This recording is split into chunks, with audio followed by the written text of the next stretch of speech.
आंध्र प्रदेशात तिरुपती येथील तिरुमाला बालाजी मंदिरातील लाडवांमध्ये प्राण्यांच्या चरबीचे अंश सापडल्यानंतर विविध मंदिरातील प्रसादांच्या गुणवत्तेबाबत नवीन वादाला तोंड फुटलंय।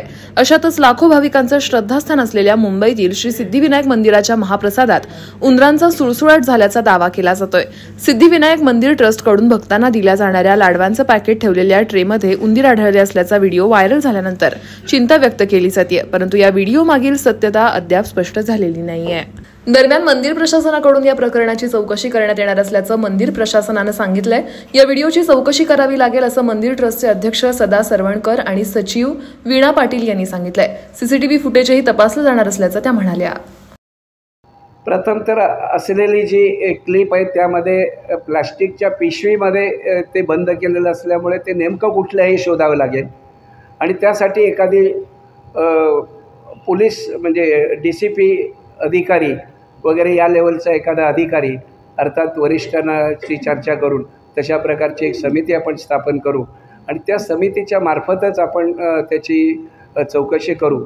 ती नेमकी जी वस्तू आहे ती प्लास्टिकमध्येच कशी गेली, ती ठेवली कुठे, तो फोटो नेमका कुठला आहे, कारण अशा प्रकारच्या पिशव्या लाखो अशा प्रकारचे जे लाडू आहेत हे महाराष्ट्रभर आणि मुंबईभर गेलेले असतात। त्यामुळे पिशवी ती आहे म्हणून ते इथलं आहे किंवा ते जो कंटेनर आहे तो इथला आहे म्हणजे इथलं आहे असं काही ते सांगता येणार नाही, म्हणून त्याची पूर्ण चौकशी करू।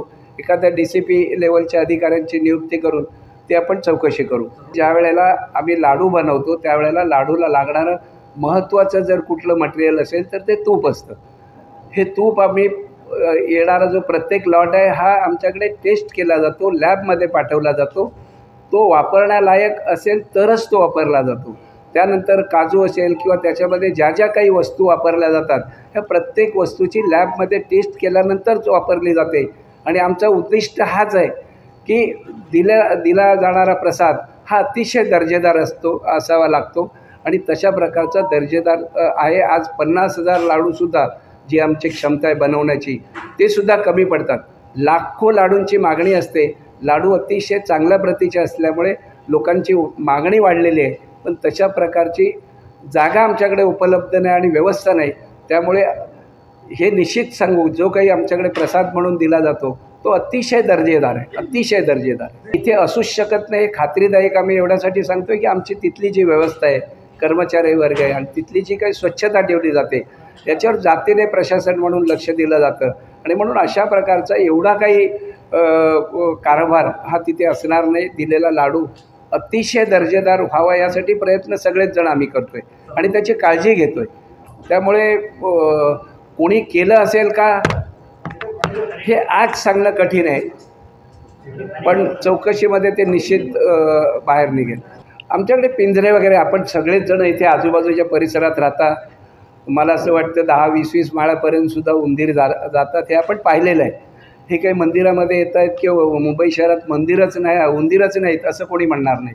आपण त्याच्यासाठी वेगवेगळी व्यवस्था करतो। आमच्याकडे 8-8, 10-10 पिंजरे लावलेले आहेत आणि हे मंदिर परिसरामध्ये सगळीकडे लावलेले आहेत। उंदीर असले तरी ते या पदार्थांपर्यंत येऊ नये याची पूर्णपणे काळजी घेतली जाते। CCTV वगैरे सगळे ते आम्ही चेक करू नक्कीच आणि तो पूर्ण अहवाल आपण म्हणाल्याप्रमाणे एखाद्या कमिटीमार्फत किंवा DCP मार्फत तो आपल्यापर्यंत पोहोचवला जाईल आणि तो लवकरात लवकर पोहोचेल याची आम्ही व्यवस्था करू।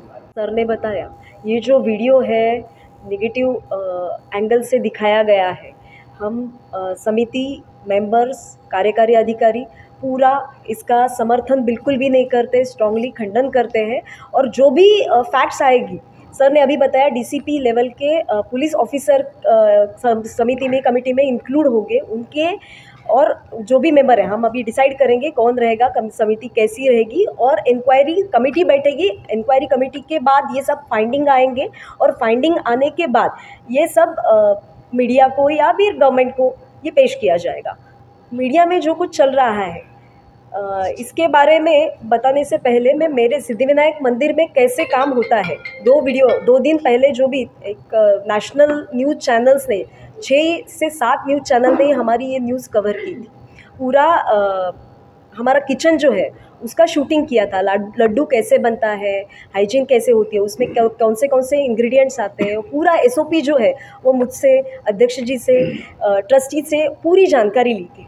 उससे किस किस मीन्स की बहुत सा मीडिया ने एक 25 से 30 मिनट्स तक का एक पूरा स्टोरी बनाया था, लेकिन ये अभी कल से जो न्यूज़ आ रही है तो it's shocking for all of us.